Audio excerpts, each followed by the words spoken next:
المرأة التي تتحمل مسؤولية هذا المجلس هذه الأيام بعد صدور القرار الجديد الخاص بتشكيله. معانا السيدة السفيرة طبعا ميرفت التلاوي، كانت ضيفتنا في الحياة اليوم أكتر من مرة قبل كده، تتحدث عن أخطاء اقتصادية وأخطاء سياسية كثيرة جدا على مدى السنوات، ولكن هي النهاردة تعود مرة تانية لممارسة العمل والمسؤولية. برحب بحضرتك معانا يا فندم. أهلا بيك يا شيخ.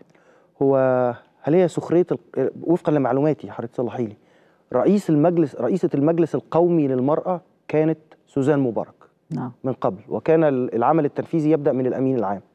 حضرتك النهاردة رئيسة هذا المجلس، متخيلة انك حضرتك تقدري تعملي ايه النهاردة في مجلس قومي للمرأة وهناك حالة وانطباع عام انه كل ما يحدث في المجتمع هذه الأيام هو ضد المرأة أساسا؟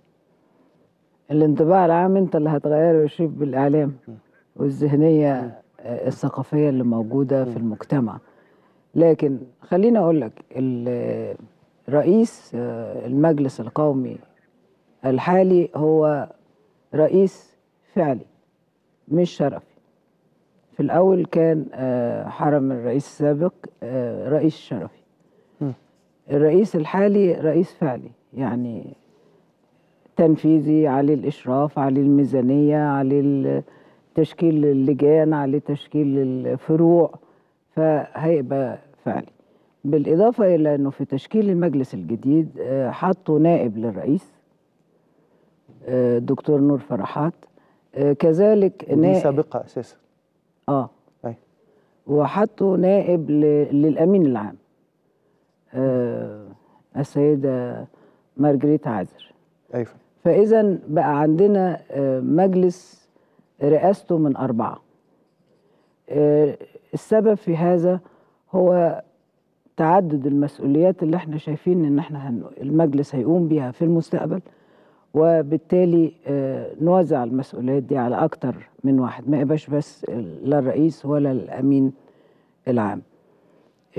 التشكيل المرة دي جامع احزاب، كل الاحزاب، جامع المحافظات، ومحافظات نائية من الوادي الجديد لغاية سينا موجودين في التشكيل، أعضاء البرلمان، شباب الثورة، تلت المجلس من الرجال. في ممثل للأزهر الدكتور محمود عزب معانا. فيعني التشكيلة مختلفة جدا، وإذا الأهداف المجلس بقى هتبقى مختلفة. إيه هي يا فندم؟ أهداف المجلس إن احنا نبدأ، احنا عندنا مشكلة اقتصادية دلوقتي طاحنة في البلد، وعندنا مشكلة اجتماعية أسوأ، لأنها على مر السنين اللي فاتت ما اهتمناش زي ما قلت انت في المقدمة، أهملناها كتير، وكانت النتيجة اللي احنا شايفينه دلوقتي، فئات كاملة مهمشة. عندك 10 مليون معاق، عندك 2 مليون طفل شوارع، عندك نص المجتمع نساء وغالبيتهم فقيرة وأمية، وأيضا معيلة، يعني بتعول أسرة بالكامل. الدكتور جنزوري كان بيقول لنا أول امبارح إنه 5 مليون مرأة معيلة هيدخلها في التأمين الصحي، لأنها يعني ما عندهاش حاجة خالص بحيث إنها تقدر توفر ده. فأنا سعيدة إن ابتدينا كلنا نهتم بالموضوع الاجتماعي ده والتنمية الاجتماعية والفئات المختلفة من الشعب. إذا المجلس هيبقى أحد الأذرعة اللي بتعمل مع الدولة لنخرجها من الكبوة الاقتصادية اللي احنا فيها، بأن أخلي القوى البشرية اللي هم متمثلين في نص الشعب المصري السيدات تبقى ثروة بشرية منتجة مفيدة بتعول نفسها بنفسها، ما تقعدش تعتمد على الزكاة والرحمة والمعونة وإزازة الزيت والكلام ده. لازم تقف على رجليها، هتفيد نفسها وهتفيد ابنها وهتفيد جوزها وهتفيد الأسرة كلها، وبالتالي المجتمع. ده هيحصل ازاي يا فندم؟ يعني ايه الآليات اللي عند المجلس القومي للمرأة النهارده ما كانتش موجودة عنده قبل كده، وكانت قبل كده مرتبطة، حضرتك بتتكلمي عنها، هي كانت رئيس شرفي ولكن مرتبطة بحرم رئيس الجمهورية.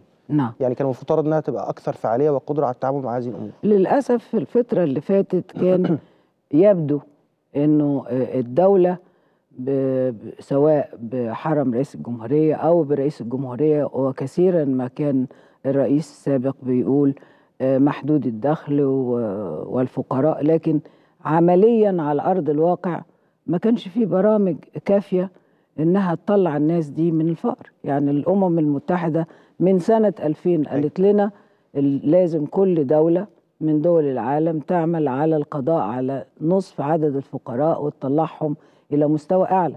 جنوب شرق آسيا قدرت تطلع 240 مليون من تحت خط الفقر إلى أعلى. إحنا للأسف ببرامج مشابهة. يعني مش هنخترع العجلة، إحنا هنشوف تجارب الآخرين ومنها تجارب من مصر نفسها.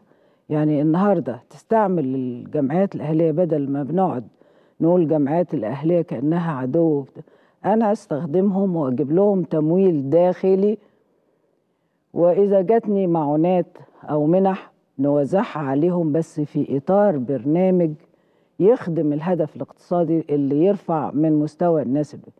بنك ناصر على سبيل المثال لازم يكون في ليه فروع في النجوع والكفور والأماكن المهمشة، بحيث أنه يقدر يدي القرض البسيط بدون إجراءات معقدة البنك التجاري أو البنك العام ما يقدرش يقدمها. حتى الصندوق الاجتماعي برضو بيبقى فيه عنده كذا وثيقة لازم تيجي وأوراق ما ينفعش بالنسبة للناس البسيطة اللي عايشة في الكفر والنجع. فإحنا عاوزين نخلي دورة اقتصادية مرسومة على قد الناس البسيطة جدا دي. هل حضرتك تتصوري انه ده ممكن يحصل بالفعل، برغم انه تشكيلة المجلس كان عليها هجوم شديد عليها؟ حضرتك بتتكلمي عن الأحزاب، كان في أحزاب وهو حزب الأغلبية النهارده مثلا قالوا انه احنا مش هنشارك في تشكيلة المجلس القومي للمرأة. ازاي ممكن تشتغلي في مواجهة هذه الانتقادات؟ شوف، حزب الحرية والعدالة انتقد التشكيل مش في أفراده، إنما إن المجلس العسكري لم يتشاور معه. وهذا ليس من اختصاص البرلمان أو الحزب. يعني رئيس الجمهورية أو من ينوبه اللي هو المجلس العسكري مش ملزم لما يجي يصلح وزارة أو هيئة أو جهة تنفيذية إن هو يستشير الأحزاب أو يستشير البرلمان. دي سلطة تنفيذية ودي سلطة تشريعية. بس في نهاية الأمر هو حزب موجود الآن وقوي، وبالتالي حضرتك محتاجة إنه يبقى متعاون معاكي عشان توصلي لأكبر أرضية ممكنة. أهلا وسهلا، احنا مستعدين للتعاون وكل شيء، لكن أنا بفند الهجوم اللي حصل وليه حصل. والمجلس العسكري لما شكل حتى إحدى سيدات من حزب العدالة والحرية والعدالة، ولكن هما سحبوا هذه السيدة من العضوية. فدي مسؤوليتهم هم، يعني برضو زي ما ردوش يشاركوا في المجلس الاستشاري على سبيل المثال. فعلى أي حال بنأمل أن حزب الأغلبية، ولو أنه مش أغلبية يعني، إنما إزاي مش الأكثرية. الأكثرية هو حزب الأكثرية مش الأغلبية. الأغلبية يعني 50 زائد. فإنه ينظر لمصر في ظروفها دي بنظرة قومية، إنه إحنا ورانا مسؤولية كبيرة ولازم كلنا نتعاون ونتنازل. ما نبصش لمسألة إن أنا لازم أهيمن على كل شيء ولازم أنا أخذ كل شيء. ده يعني الجزئية الخاصة دي لازم ننحيها جانبا عشان نوصل لتوافق ونوصل لحلول جذرية. الشعب عاوز إيه دلوقتي؟ هو ما بيهموش الفسطاطة السياسية اللي احنا بنقولها طول اليوم في كل، لكن يهم الناس عاوزة عدالة اجتماعية، عاوزة تعيش، عاوزة وظيفة، عاوزة لقمة عيش طيبة تبقى متوفرة. فده اللي احنا لازم نعمل عن طريق الجمعيات، عن طريق الأحزاب، عن طريق التجمعات النسائية اللي موجودة، إنهم يخدموا هدف واحد وهو رفع مستوى معيشة الناس دي. ونتعاون مع الوزارات المختلفة بحيث ان احنا نسهل الإجراءات والتنفيذ لرفع هذا المستوى. أنا عندي أمية عالية جدا خصوصا في النساء، لازم ده يكون هدف من أهداف المستقبلية لعمل المجلس، لأنه لا يصح في القرن ال21 أن مصر يبقى عندها هذا العدد من الأمية. وعشان ندخل في مراحل متقدمة ودولة حديثة فعلا ودولة ديمقراطية، الديمقراطية مش هتيجي وأنا عندي 40% جهل. وحضرتك بتتكلمي على على المرأة والظروف اللي هي بتتعرض لها في مصر، وحضرتك دلوقتي كنت بتقولي 5 مليون واحدة ست ما عندهاش، هي تعيل أسرة وما عندهاش أي مصدر دخل. كانت الأستاذة نهاد أبو القمصان وهي الأمين العام اتكلمت قبل ما تتولى هذا المنصب كثيرا، وقالت إنه 25 يناير لم تنعكس بأي شكل من الأشكال على المرأة وربما أدت لتراجع. أولا حضرتك متفقة مع الطرح ده ولا لأ؟ الثورة العظيمة اللي قام بها شبابنا في 25 يناير كان المرأة أو الشابة والشاب جنب إلى جنب، وشاركت مشاركة عظيمة في الثورة. بعد النتائج اللي تالت هذا لم تعكس هذه المشاركة للمرأة. ما شفناش المرأة في أي تكوينات وخصوصا في البرلمان، ما شفناش، يعني شالوا الكوتا وفي اعتراض كثير على الكوتا، ما فيش مانع، لكن كان لازم ان انت تحطها، تجبر الأحزاب بأنها تحطهم في القوائم بطريقة متقدمة. يعني شوف حتى ليبيا شالت الكوتا بتاعت 10% للنساء، وبدل منها أجبرت الأحزاب إنها تحط 6 رجل في القائمة بالتوالي كده. فكانت النتيجة إن السيدات أخذوا 40 كرسي في البرلمان. هل المناخ العام في مصر حضرتك هذه الأيام شايفاه مهيأ للتعامل مع كل ما يخص المرأة بشكل إيجابي ولا لا؟ أنا بتعامل مع العدالة الاجتماعية. ما احنا مش ناخد الثورة وشعارها تاخد اللي انت عاوزه منها وتسيب اللي عاوزه، أو تطبقه على فئة وتسيب الفئة التانية. لا بالعكس، أنا بتكلم على العدالة الاجتماعية. ما فيش حاجة اسمها المناخ العام مزاجه ايه، بالعكس أنا عاوز أغير المزاج العام ده والثقافة المجتمعية. المرأة دي ثروة بشرية لصالح مصر، ما أقدرش أشوفها أمية، ما أقدرش أشوفها فقيرة، ما أقدرش أشوفها معيلة بالطريقة الفظيعة دي.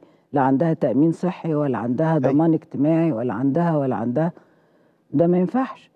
وتقول إن أنا عاوزة أبقى دولة حديثة ومتقدمة ودستورية. دستور إيه اللي هو ما يعكس نص المجتمع يبقى ياخد حقه؟